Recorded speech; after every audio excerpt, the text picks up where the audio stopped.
ছোট্ট আক্তার ও তার সমুচার দোকান। ছোট্ট আক্তার মাত্র 12 বছরের ছেলে, বাবা কৃষক, মা গৃহবধূ। সংসারে অভাব লেগেই থাকে। পড়াশোনার পাশাপাশি আক্তার ঠিক করলো সে কিছু একটা করবে যাতে পরিবারের বোঝা কিছুটা হলেও কমে।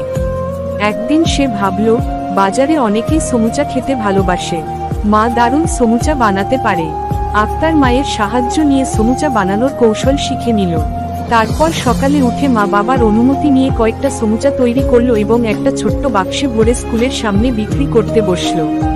শুরুতে কিছুটা লজ্জা লাগছিল, কিন্তু যখন প্রথম ক্রেতা তার থেকে সমুচা কিনে খেয়ে বলল, ওহ দারুণ মজা, তখন আক্তারের আত্মবিশ্বাস বাড়ল।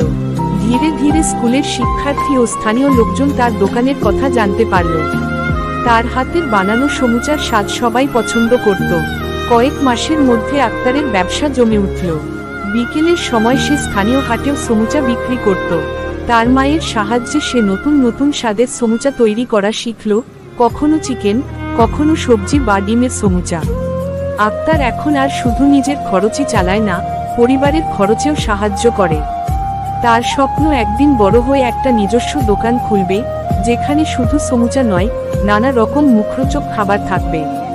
এই গল্প আমাদের শেখায় যে পরিশ্রম আর আত্মবিশ্বাস থাকলে ছোট থেকেই নিজের পায়ে দাঁড়ানো সম্ভব।